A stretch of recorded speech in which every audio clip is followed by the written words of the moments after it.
Hey, your signs, tignan natin ano po ang mensahe para sa iyo ngayong araw, first day of October. Di ba, ang bilis? Nakatapos na naman tayo ng isang buwan at ito, magsisimula na naman ng panibago. So, cleanse muna po tayo ng ating space, ng ating energy. Okay.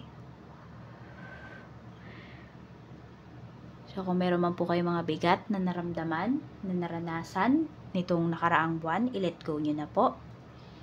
Simulan po natin ang araw natin. Ngayon, ang ating October, na puno tayo ng pag-asa. Yan, dedication, lakas ng loob. At kung meron po tayong gustong umpisahan, it's time para umpisahan na po natin yan.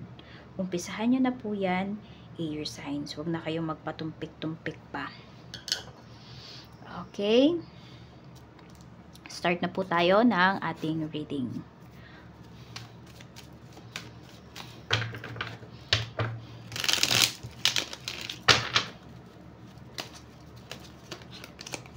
We have King of Swords. Ayan. So, malinaw naman po yung inyong kaisipan. Kaya lang parang meron dito nag-overthink at the same time din. Meron kayong pinag-iisipan. Tingnan natin. Ang nakita ko kasi dito, kahit nag-overthink yung iba sa inyo, air signs, kaya nyo pa rin mag-focus sa ginagawa ninyo. Ayan. Pero syempre, mas maganda na yung maingat kayo. Kaya focus dapat talaga kayo dun sa ginagawa ninyo. Iwasan nyo muna mag-overthink. We have expression. Ayun. Meron kayong mga gustong sabihin, meron kayong mga gustong iparamdam towards sa isang tao na pwedeng hindi nyo magawa. Kasi iba dito, pwedeng malayo kayo sa isa't isa. Sabi dito, expression, open up your heart and connect with others. Express your creative self. Meron ba kayong nagugustuhan dito na isang tao? So, tignan natin kung may chance ba kayo ng tao na yon. 7 of Wands. Yung tao na yon kasi hindi pa siya ready for a serious relationship or hindi pa siya ready for a relationship. Meron naman dito, pwedeng iiwasan ka nung tao na yon kasi alam niya yung limit niya, alam niya yung boundaries niya. So, baka committed na yung tao na yan. We have 5 of Cups. Okay, so iba naman sa inyo, kung alam niyo naman na single talaga yung tao na yan, ayan po, express nyo na yung nararamdaman nyo kaysa daw po magsisi pa kayo. Tignan natin, we have Page of Swords. 6 of Pentacles. Mukhang may gagastusan kayo dito. I don't know kung tuition ba to ng anak ninyo. Yung iba po sa inyo, air signs, pwede po na, ayan, merong magbabayad sa inyo. Haharapin naman po kayo ng tao na to kung meron may utang sa inyo. Hindi po kayo tatakasan. Ayan, kasi nakaharap naman po siya sa inyo. I mean, haharapin niya talaga yung responsibilities niya sa inyo. Hindi naman kayo tatakasan ng taong to. Tapos, meron din ako nakikita dito is pwede po na meron kayong mga inaayos dito ng mga papers. I don't know lang kung ito ba ay mga kine-claim ninyo. Ayan, or pwedeng meron kayong nilalakad sa barangay, sa munisipyo po ninyo. Sa Kapitolyo ba, ganun. We have the Magician. Okay. Pwedeng skills na, ayan po, skills to na hino-hone talaga ninyo. Or meron kayong skills dito na, ayan po, pagkakakitaan nyo na. Yan yung pinapakita, oh. So, tuloy-tuloy nyo lang po yung ginagawa ninyo kasi mahahasa pa kayo dyan. At yun pa, pwedeng mas tumaas pa yung talent fee mo, air signs. Tignan natin ano pa yung mensahe para sa'yo.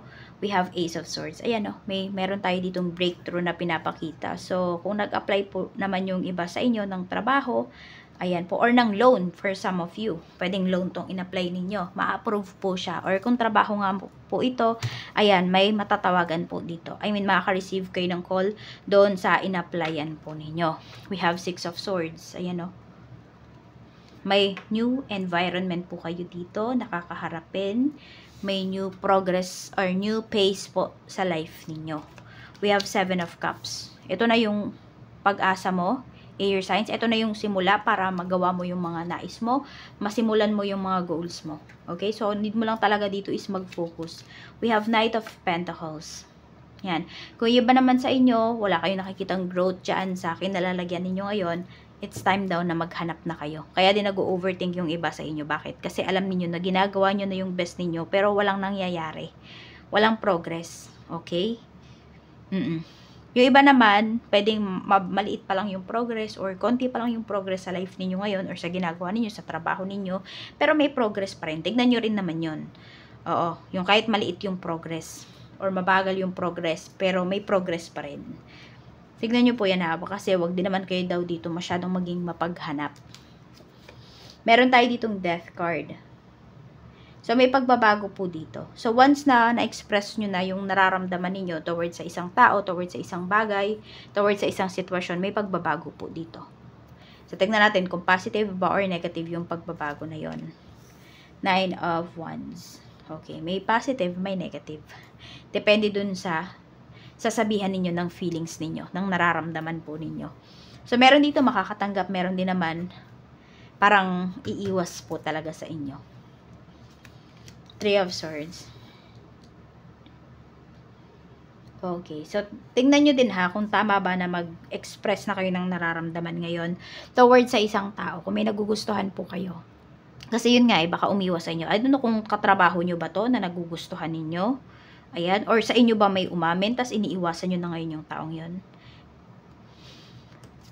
We have 2 of Swords. Okay. Alam mo, medyo mag-ingat din kayo dito ha. Kasi yung tao na yan, air signs, baka sinabi lang niya na may feelings yan sa'yo, pero wala talaga. Para guluhin ka, guluhin yung focus mo pagdating dito sa trabaho. Oo. Kaya mag-isip-isip din po kayo dito ha, kung totoo ba yung sinasabi na yun ng tao na yun. Kasi nga po baka yun yung pinag-iisipan din ninyo. May ganun talaga minsan kapag sinabi, kahit kunwari, wala ka na-feel towards sa isang tao na yun. Scientifically, na ano na to napag-aralan na yata ito. If I'm not mistaken, no? Kunwari, wala ka talagang gusto dun sa tao na yon.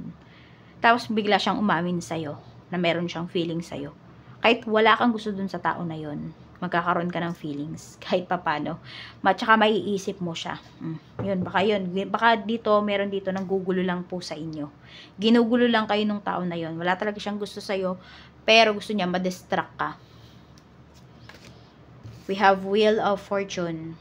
You see, mukhang meron lang kailangan sa'yo yung tao na yon, na parang ginulo niya yung isipan mo para umayon sa kanya yung pagkakataon.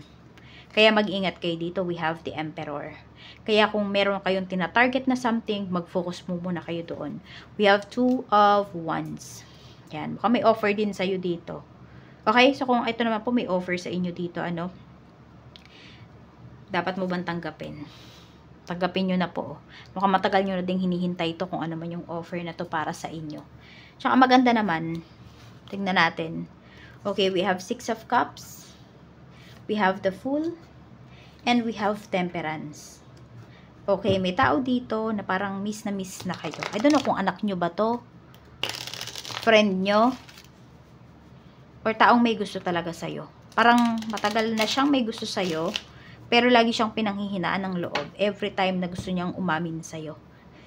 So, baka ito yun, siya yung manghihinayang dito, hindi ikaw to. Pwedeng siya yan, air signs, may manghihinayang dito kasi hindi pa siya umamin sa'yo, naunahan patuloy siya ng iba. I don't know kung gusto mo rin yung taong to. Or may past kayo ng taong to. Parang hinihintay mo lang siyang bumalik. Pero, ayun nga, ang tagal. So, baka may in-entertain ka ng iba dito. So, merong nagsisisi dito. I don't know kung kayo nga ba yan or ibang tao. So, ayan po yung mensahe para sa iyo ngayong araw. Maraming salamat. Ingat po kayo always and more blessings to come.